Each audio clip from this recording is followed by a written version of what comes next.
The signs had been carefully prepared and strategically placed near the front entrance after days of precise execution. Now came the most challenging part. I ascended the stairs leading to the master bedroom, swiftly removing the bedding and maneuvering the mattress off the queen-sized frame. With a mix of strength and finesse, I half-lifted, half-slid it downstairs, through the hallway, and out the front door onto the lawn next to the street. Returning inside, I hurled the slats and bedclothes downstairs, following them outside to be added to the growing pile beside the mattress. Making another trip upstairs, I dismantled the side rails and swiftly transported them outdoors. I glanced at my watch, noting the time was 4:22. Time was of the essence. I had to finish by 5. Reassembling the bed took until 4:35. Next on the list was the kitchen table, a manageable task for one person. I angled it sideways through the door and placed it beside the bed in the yard. The final item was the 6x8 throw rug positioned in the living room. After rolling it up, I joined it with the other items in the yard, proudly observing the time. It was 4:55, just 10 minutes until my wife's return. Stepping into the middle of the street, I surveyed my handiwork. It was a sight to behold, almost bringing a tear to my eye. The marriage bed, the kitchen table, and the throw rug. 3 places that had witnessed the repeated encounters between my wife and her lover over the past 6 months. The signs, perfectly displayed and just out of reach, completed the scene. Approaching each piece of furniture, I read aloud the large sign in front of it. These items are yours for the taking free. They are no longer wanted in this house. If you can bear witness to the stench of infidelity and broken vows, help yourself. The sign above the bed revealed my wife's unfaithfulness, detailing her regular trysts with her lover throughout the past half year. Above the kitchen table, another sign recounted their activities, often occurring just before she served me dinner. On the throw rug, a sign indicated their preferred spot. Each sign was adorned with a 17 by 24-inch photo capturing the adulterous couple in the act. Behind the table, a 5th sign disclosed the identity of my wife's lover, Greg Allen, her boss at Mitchell Price and Allen Realty. Married with 3 children of his own, he was unaware of his wife's actions, but he wouldn't remain unaware for long. The time was 4:57, just in time. She would be home any minute. As I turned to assess the gathering crowd of neighbors and the increasing number of halted cars, some onlookers dialed friends or the police. Nonchalantly, I acknowledged the crowd and retreated back into the house, closing the door behind me. Precisely at 5 p.m., my wife's car rounded the corner. Observing the commotion near our house, she slowed down, her gaze fixated on the unfolding spectacle on our lawn. In my mind, I imagined her studying the furniture and signs, particularly the large photos of her and Greg Allen engaged in their illicit activities, their expressions captured in moments of desire and pleasure. Even with the car window separating us and amid the crowd of 40 or 50 onlookers, I could still hear her desperate cry. No, oh God, no. Finally, her gaze shifted from the signs to the front window of our house, where she spotted me standing. Our eyes locked. She appeared devastated, her complexion drained, tears streaming down her cheeks. It seemed as though she was questioning me, mirroring my own bewilderment. I observed her for a moment before turning away, drawing the curtain shut behind me. Perhaps now is the time to recount how my wife, Sherry, and I ended up in this tragic situation. My name is Jack Meyer. I first met Sherry during our junior year of college, introduced by a mutual friend. Instantly, I was captivated. Sherry wasn't conventionally beautiful, but she possessed an irresistible charm. Standing at 5'2" with striking blue eyes and shoulder-length blonde hair, she had a petite, yet perfectly proportioned figure that enchanted me. From that moment, I was smitten, never doubting my ability to win her heart. Sherry and I began dating, quickly becoming inseparable. Within a month, we shared our first intimate moment, an experience unlike any other. I was consumed by my love for Sherry, unable to get enough of her. Though we were not inexperienced in matters of the heart, our passion for each other was all-consuming. Every moment together was blissful, every touch electric. Our love only grew deeper over the years. After graduating, we married and settled into our first home, a condo in Van Nuys. Sherry pursued a career in real estate while I found work in electronic manufacturing. We built a life together that I deemed perfect. For the next 13 years, we shared an idyllic existence, first in our condo and later in our dream home as our finances improved. We welcomed our children, Shelby now 8, and Ryan, now 6, whom we adored beyond measure. Our family was everything to us. So, where did it all go wrong? I wish I had the answers. I wish I had recognized the subtle signs hinting at the turmoil beneath the surface. However, I was completely unaware, living blissfully in a world of love and trust. It took an unexpected incident, the sudden illness of our daughter Shelby of school, to uncover the truth. It happened on a Thursday, just before noon, when I received the call from the school nurse informing me of Shelby's sickness. In the midst of a staff meeting, I hastily asked the nurse to reach out to my wife. Despite multiple attempts to contact her at her office and on her cell phone, she remained unreachable. Recognizing the urgency, the nurse called me back, urging me to come and collect my daughter. I apologized to my colleagues and rushed to Shelby's school to pick her up. Upon arriving home and opening the garage door, I was taken aback by the sight of an unfamiliar car parked in my spot beside my wife's. Instantly, anxiety surged through me, and a knot formed in my throat. No, it couldn't be true, I reassured myself. My cherished wife, the woman I held above all else, couldn't possibly be involved in an affair. But why was there an unknown vehicle in our garage with the door closed? Something was awry, and I needed answers. I couldn't subject my daughter to this uncertainty. Instructing Shelby to remain in the car for a moment, I fabricated a story about bug extermination taking place in the house, warning her about the fumes. It was the first time I ever lied to her. Shelby complained about being tired and wanting to go inside, but I reassured her that I would check first before bringing her in. Later, she questioned me about the situation, and I lied again, assuring her that everything was fine and attributing my unease to the house's odor. I left Shelby in the care of her grandmother, promising to return for her in a couple of hours. I did not disclose what I had discovered. Instead, I simply asked my mother to look after Shelby until I finished work. Though tempted to return home and confront the cheating couple, I realized that a mere confrontation was not enough. I craved retaliation. As I drove back to my office, a plan for revenge began taking shape in my mind. The electronics company where I worked had several divisions, and our medical equipment division shared a building with another division specialized in commercial security systems. Once I reached my office, I instructed my secretary to ensure that I wouldn't be disturbed for the rest of the afternoon. And then I called my friend and fellow engineer, Dan Taylor, from the security division. Dan, an exceptional engineer with whom I had a long-standing friendship, agreed to meet me promptly. He mentioned that he would already be passing by my office to drop off some blueprints for copying. I informed my secretary that Dan could enter my office as soon as he arrived. True to his word, Dan knocked on my door just 20 minutes later. I asked him to come in and close the door, explaining that I needed his assistance.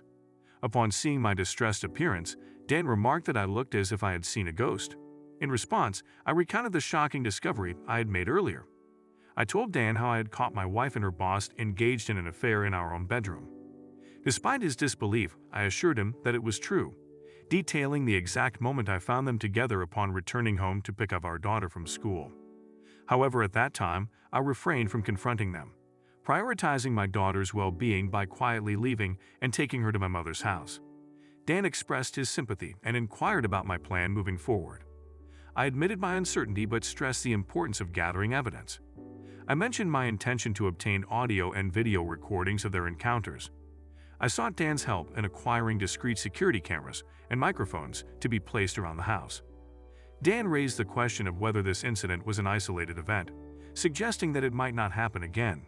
However, I dismissed that possibility, citing conversations I had overheard between my wife and her boss about their regular rendezvous over the past 6 months.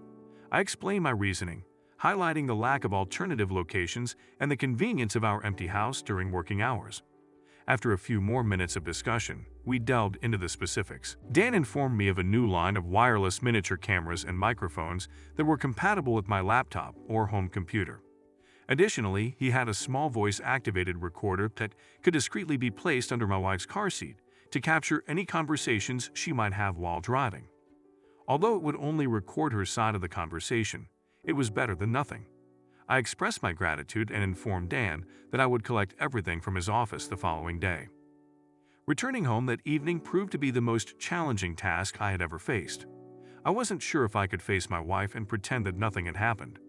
I decided that the best course of action was to make Sherry believe that I wasn't feeling well, which was partly true. I fetched Shelby from my mother's house, and upon arriving home, I found Sherry busy preparing dinner in the kitchen. When she saw Shelby with me, she immediately grew anxious. I interrogated Sherry regarding her location and the reason she didn't inform me about Shelby's illness, mentioning that I had received a message from the school nurse on the answering machine. Sherry explained that her phone must have accidentally been turned off while she was showing houses, and she had been occupied throughout the day. Cynically, I couldn't help but think that she was more likely preoccupied with her affair with her boss rather than taking care of our daughter. Despite this, Sherry hugged Shelby, apologized, and helped her get to bed. I acknowledged that despite her imperfections, my wife genuinely loved our children, and it seemed that I was the obstacle to her happiness. Sherry returned to the kitchen to prepare soup for Shelby and finish dinner for the rest of us. Feeling unwell myself, I informed Sherry that I would sleep in the guest room that night, just to be safe in case I was contagious. She noticed that I seemed clammy and pale.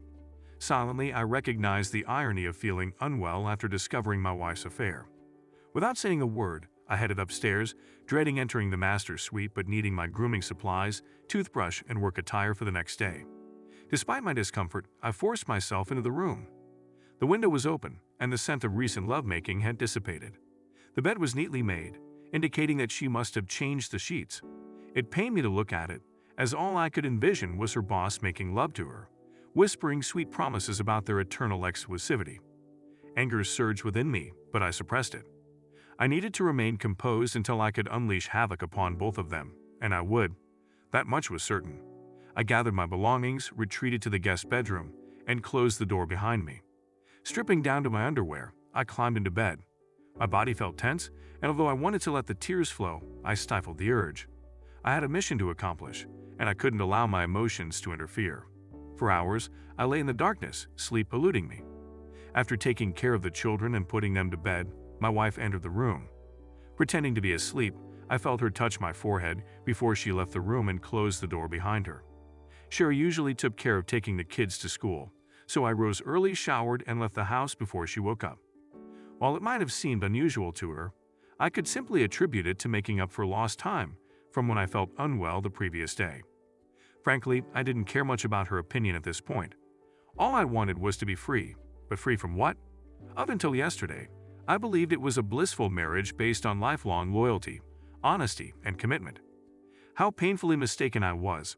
Arriving at work before the rest of the staff, I brewed a pot of coffee and began outlining my plans. I realized I needed to cancel our shared credit cards, transfer half of our joint accounts to a separate bank in my name only, revise my will, life insurance, and 401 beneficiaries, removing Sherry and naming only Shelby and Ryan. It felt like a trivial effort to dissolve the last 13 years of my life. It should have been more challenging. Deep down, I suspected it would become harder at some point. I also understood the need to secure a competent divorce attorney to protect myself from Sherry's potential exploitation. In a no-fault divorce state, infidelity wouldn't significantly impact the financial settlement, but it could potentially help me retain custody of my children. Sherry had illustrated my insignificance in her life, yet she was a devoted mother, and I didn't want to deprive her of her children. I simply sought joint custody to ensure that I remained a significant presence in their lives. I fought to suppress thoughts of our intimate life and the humiliation of overhearing my wife praise her lover's superiority over me in every aspect. If I allowed myself to dwell on it now, I would begin to doubt myself, which I couldn't afford at the moment. That reckoning would come later, and when it did, it would likely devastate me. With my tasks completed, I called Dan's office. He assured me that everything would be ready by noon and offered to assist me in installing and operating the equipment. Attempting to focus on clearing paperwork from my desk, I noticed Sherry's call on my cell phone. Despite her typically affectionate tone, her voice only fueled my anger this time. Sherry expressed concern about my well-being, mentioning that she hadn't been able to check on me before I left that morning. I responded vaguely, stating that I needed to clear my head. She suggested doing something to make me feel better that evening, but internally, I couldn't help but feel resentful and deceived by her lies. However, I kept my response neutral, indicating that we would see. Sherry commented on my apparent lack of interest, to which I replied that I was preoccupied rather than uninterested. We had agreed to meet at my house by 6, and she assured me that she would be at the office all day if I needed to reach her. I called Dan, who confirmed that everything was ready and told me to meet him at the loading dock entrance. We loaded all the equipment into Dan's van, and with both of us working together, we had everything set up and tested by 3.30. After that, we installed the software on my home office PC and created a secure folder to store all the captured footage from the cameras and microphones. We strategically placed surveillance devices in various areas of the house, including the living room, kitchen, guest bedroom, and especially the master suite, where we set up 4 cameras to capture every possible activity. As an extra precaution, we even installed a camera and microphone in the master bathroom, just in case the couple decided to shower together after their encounter. The system was motion activated, with the cameras triggering the microphones. I made sure I was prepared. That night was incredibly difficult for me. After dinner, and once the kids were asleep, I followed my wife to our bedroom. I turned away from her and pretended to be asleep. Sherry noticed the change in our usual routine and asked if everything was all right. I confessed my insecurities, wondering if I was enough for her. She reassured me, emphasizing that I was more than enough and that losing me would be unbearable for her. She made it clear that I was her perfect partner. Despite her reassurances, I remained distant and brushed off her concerns, insisting that nothing was bothering me.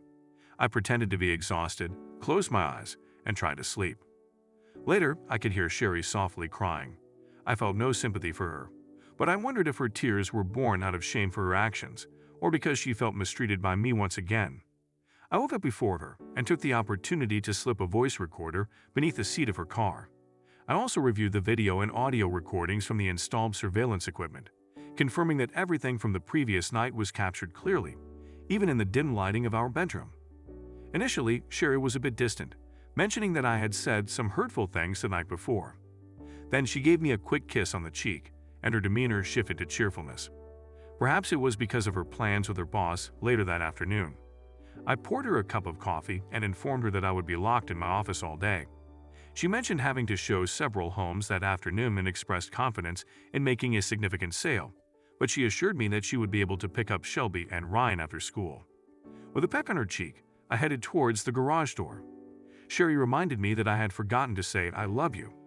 She emphasized how important it was for her to hear those words from me every morning. I apologized, explaining that I had a lot on my mind, but Sherry insisted that it was crucial for her to hear those words. I promised not to forget in the future, and with that I left. I decided that if and when I ever found another girl I could trust enough to fall in love with, I would tell her how much I loved her. The information Sherry provided about showing homes all afternoon led me to believe that she would probably be with her true love. I hope so. I was tired of playing games and wanted this ordeal to be over. I spent the morning working in my office, but I kept glancing at my watch.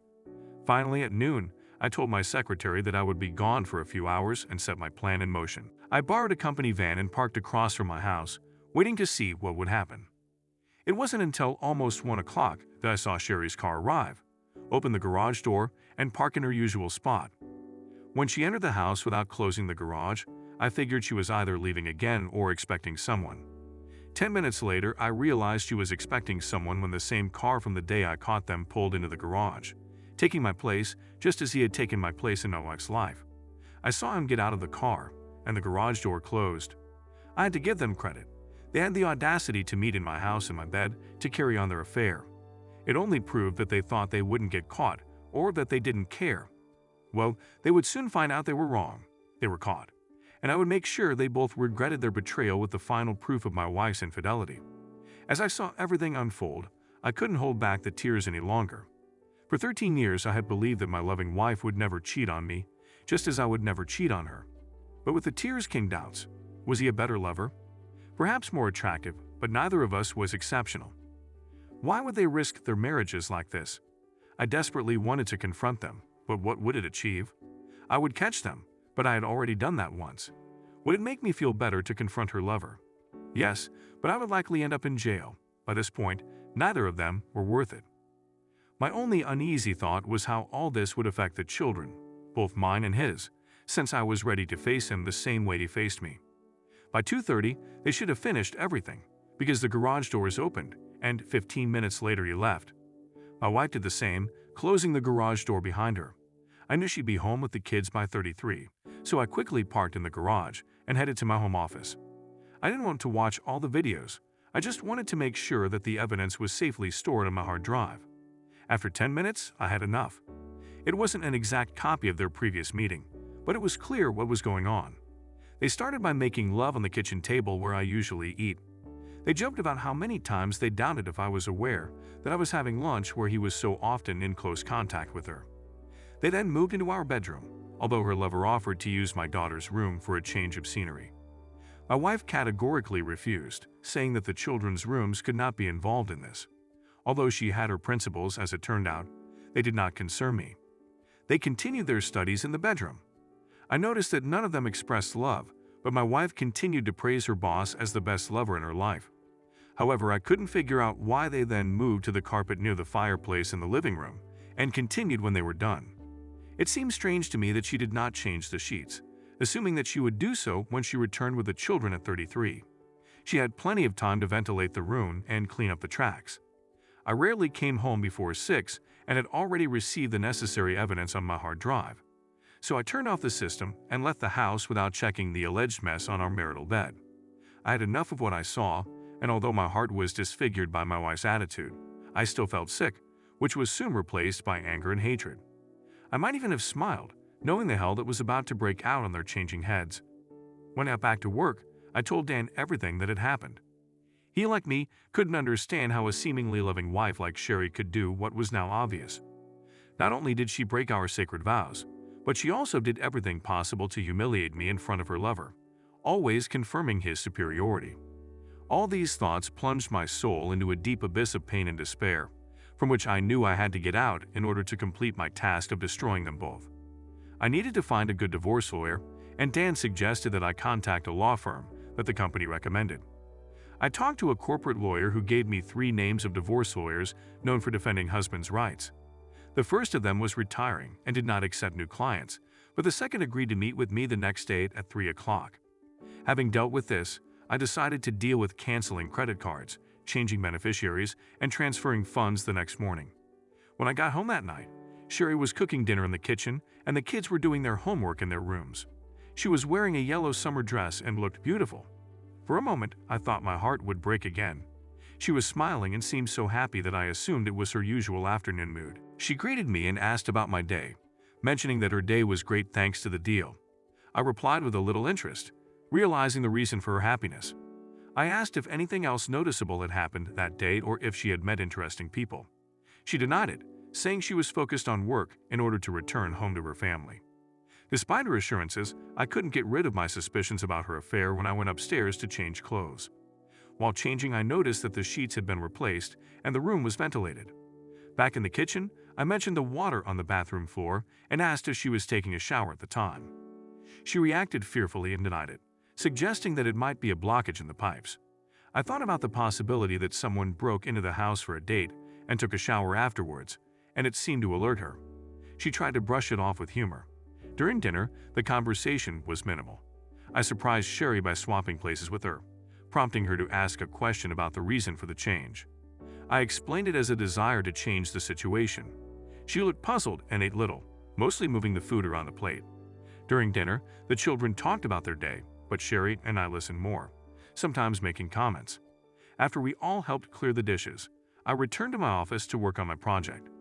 I looked through the recordings for that day and selected the appropriate frames to create the photos, which I uploaded to the photo album for printing. Then I carefully selected the words for the signs that I will create with these photos. All that remained was to visit my lawyer to initiate the divorce, get my finances in order, and await the next visit from my wife and her lover. When I finally went to bed that night, Sherry was already asleep, or at least pretending to be. I was fairly certain my actions that evening had given her something to ponder, not that it mattered. There was nothing she could say or do to change my mind about divorcing her for her infidelity. And there was a small silver lining in the fact that I believe I'd managed to make her at least somewhat uneasy. Today was Tuesday, and she had mentioned making another sale on Thursday, so I took that as a signal that she and her lover would be meeting on that day. That would also mark the day I brought them down. The following morning, I rose early again, showered, and left before Sherry woke up. I had a lot to accomplish and wanted to allocate as much time as possible to get it done. My lawyer appointment wasn't until 3, so I had plenty of time to handle all the financial matters. First, I visited HR, where I changed the beneficiary on my life insurance in 401 from Sherry to Shelby and Ryan. I received some odd looks from the woman assisting me, but I didn't feel obligated to explain my actions to her or anyone else. Next, I canceled all our joint credit cards and obtained new ones in my name alone. Then, I proceeded to the bank, where I transferred half of the funds from our joint checking and savings accounts to another bank in my name. I knew I needed to address our home, but I presumed the courts would allow Sherry to stay there with the kids, so I postponed action on that front until I consulted with my lawyer. At 3, I met with my lawyer, finding him to be agreeable enough.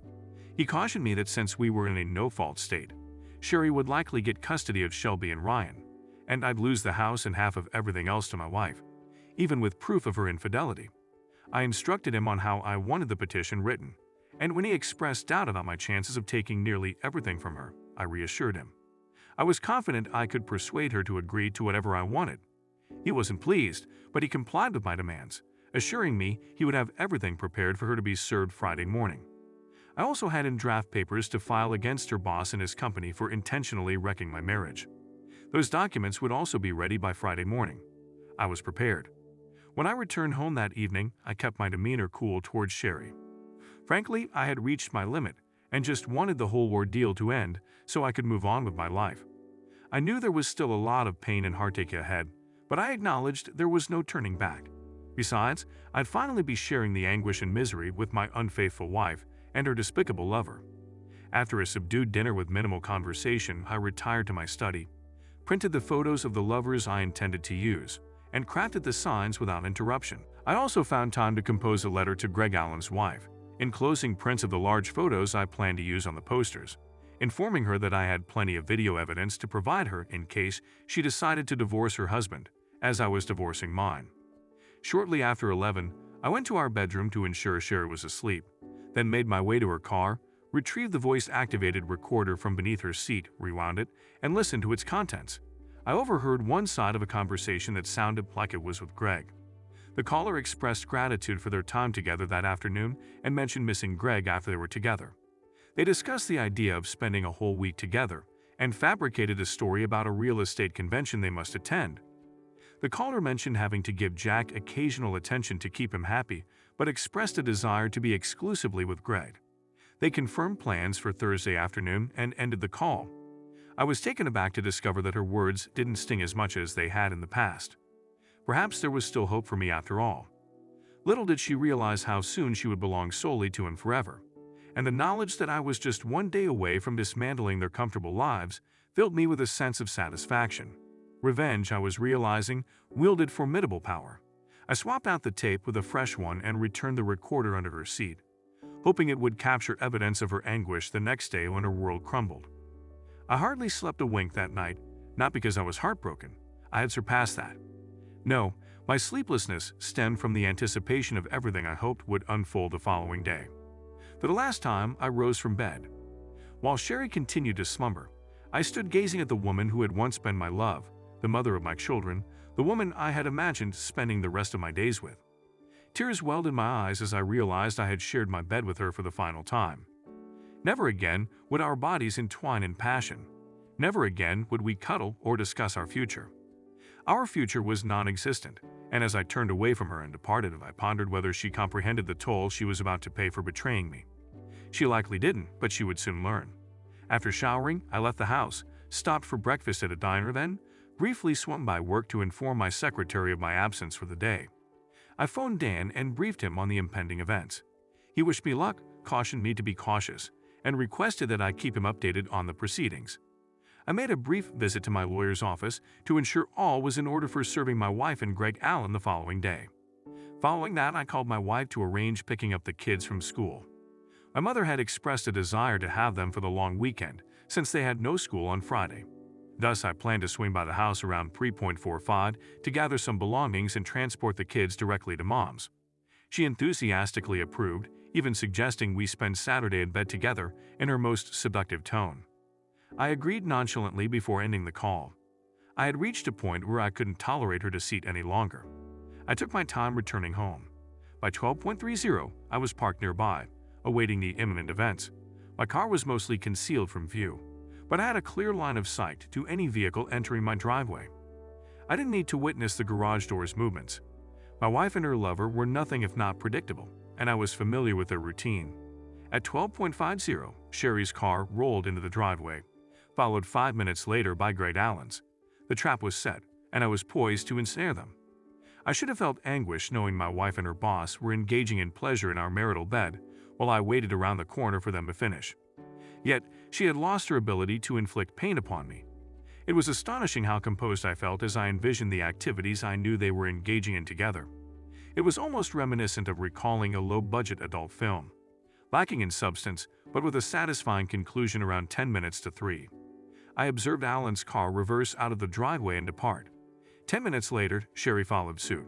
Sweet. As she drove off, I observed her applying fresh lipstick. Once they were out of sight, I pulled into my garage and shut the door. With limited time on my hands, I headed to my office and reviewed the footage from that afternoon's encounter.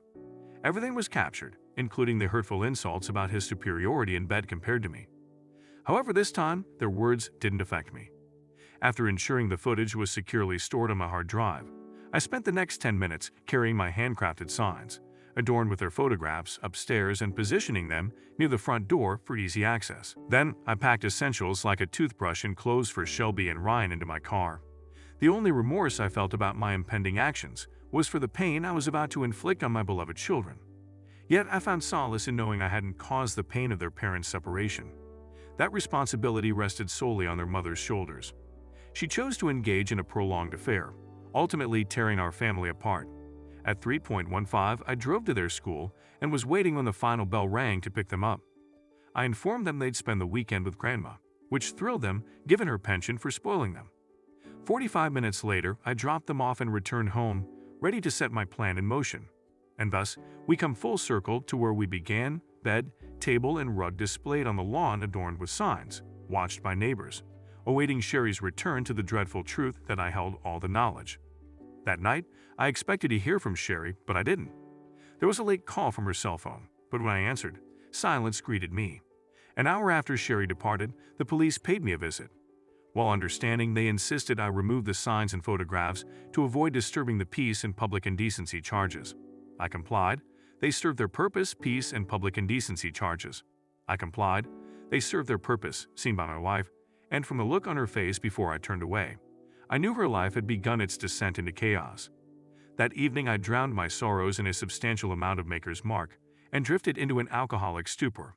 Friday morning greeted me with a monstrous hangover, yet despite it, I felt empowered. Though saddened and alone, I found strength in knowing I had subdued my anger long enough to exact revenge on my unfaithful wife and her lover. By noon, I glimpsed out the front window to find the rug, kitchen table, and bed gone, leaving only the mattress and stained sheets behind. I disposed of those later. The morning passed uneventfully, but by 3 in the afternoon, chaos erupted. I was certain that Greg Adams' wife had received the letter and photographs that morning, and my lawyer had informed me that both Sherry and Greg Adams, along with his partners, had been served at their workplaces. He recounted how Sherry collapsed in tears upon being served, while Greg Adams disregarded her, unleashing threats against me. His partners retreated behind closed doors for 15 minutes before emerging to present Sherry with her final check and informing Greg that his partnership was terminated. When he informed them of his refusal to sell to them, they cited their corporate bylaws morality clause regarding love fraternization with staff members. This provision empowered them to sever all ties with him and his mistress. Concurrently, the receptionist at the front desk relayed that his wife was on the phone, urgently requesting to speak with him. She had received a letter and photos I had sent, informing him not to return home and notifying him of her intent to file for divorce the following day. Later, I was informed by one of the agency employees' husbands that after Adams was escorted out of the building, everyone turned their backs on my soon-to-be ex-wife. She remained on the floor for about 30 minutes, crying inconsolably. Eventually, she gathered herself enough to leave, though no one knew her whereabouts. The next day, Sherry finally called me, sounding distraught. She inquired about the children and whether they knew about the situation. I assured her they were safe at my mother's and wouldn't hear the details from me. She thanked me for my discretion and asked to retrieve some belongings, to which I agreed, offering to leave for a few hours. She thanked me for my discretion and asked to retrieve some belongings, to which I agreed, offering to leave for a few hours. She requested to stay and talk, but I declined, leading to more tears from her.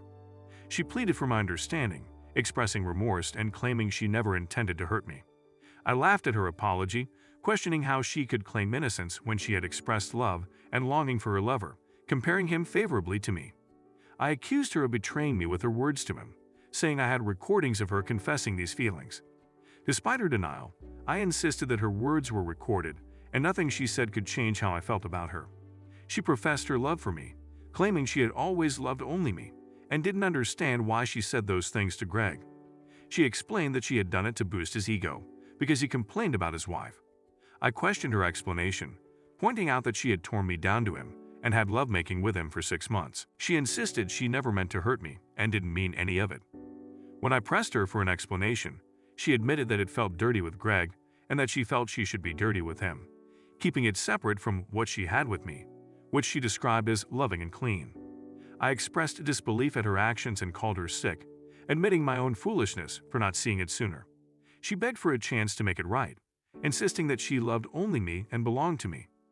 She pleaded for forgiveness and offered to come to me immediately, begging me not to leave her. I informed Sherry that I no longer loved her and that she was the one who left me. I condemned her actions with Greg over the past 6 months, stating that her behavior proved she didn't love me. I expressed disgust towards her and eagerly awaited her departure from my life. I rejected any possibility of reconciliation, expressing my disdain for her after what she had done with Greg. I emphasized that any future interaction would only be for the sake of our children, whom she had also damaged. I explained that while I wanted to spare our children pain, I had no intention of sparing her any consequences for her actions. I wanted her to feel the same pain she had caused me and Greg's wife. When she questioned why I told Greg's wife about their affair, I retorted that what she and Greg did was unfair to me and our children. I justified informing Greg's wife by highlighting the destruction of my family, the betrayal of our marital vows, and the need for Greg's wife to know the truth. Sherry expressed her desire to fight for our marriage, stating that she didn't want a divorce. I responded by saying there was nothing left to fight for and that I would rather die than remain married to her. I accused her of being delusional and out of her mind. She urged me to read the divorce petition she served me with, claiming that if I agreed to joint custody for our children, I could stay in the house and receive half of our assets. However, she threatened to share the videos of her affair if I didn't agree to her terms. When I doubted her willingness to follow through with the threat, she threatened to share the videos of her affair if I didn't agree to her terms. When I doubted her willingness to follow through with the threat, she insisted that she could and would do it out of hatred towards me. She pleaded with me to sign the divorce papers, but I remained firm in my decision. In the end, she begged me to sign the papers, but I refused, insisting that she should sign them instead. After hanging up on her, Sherry signed the divorce papers, and the divorce was finalized in 6 months. She now lives with Shelby and Ryan in our former home, while I reside in a nearby condo. Despite the divorce, we remained in the same school district to minimize disruption for the kids, although they still felt the pain of the breakup. Shelby disclosed that their mother acknowledged her mistake, accepting that our marriage couldn't overcome it. However, we reassured the kids that we would always be there for them. As for what Sherry told her parents and sister about the breakup, I'm uncertain, but they still communicate with me, indicating she likely didn't place blame solely on me. My mother perceived the divorce as something neither Sherry nor I could move past. I had the chance to retrieve the audio recorder from Sherry's car one last time, capturing a memorable conversation. She called Greg and thanked him for their time together, expressing concern about my suspicions and suggesting they pause their affair temporarily. Upon arriving home, she discovered signs and photographs revealing my knowledge of her infidelity, leading to her panic and realization of the consequences. She called Greg in distress, informing him that I knew everything about their affair, and broke down into tears. It's been over a year since we endured those trying times, and gradually, I'm beginning to piece things back together. I still steer clear of dating and will likely continue to do so for a while. The idea of reliving what I've just gone through makes me worry of diving into another serious relationship. Shelby mentioned that her mom went on one date but returned home in tears and, as far as she knows, hasn't dated since. Sherry found work as a receptionist in a retirement village and has put her real estate career on hold, at least for now. I've never found out if she keeps in touch with Greg Allen, and frankly, I don't care. Greg Allen and his wife divorced, and he's been struggling to find employment. Even though I didn't share the videos of their closeness encounters with anyone, Sherry knew I wasn't sympathetic towards Greg. It seems many businesses are wary of hiring someone with a reputation for seducing married women and causing marriages to dissolve. Although I blurred Sherry's face in the videos, I retained all the audio. I recently heard that Greg's ex-wife is dating a kind police officer, and it appears to be serious. Good for her. Speaking of Greg's former employer, To avoid negative publicity, they'd offered me a generous settlement to prevent a lawsuit. I accepted. As far as I'm concerned, that chapter is closed for now. My focus is solely on my children and their future. Perhaps one day, my own future will take precedence as well.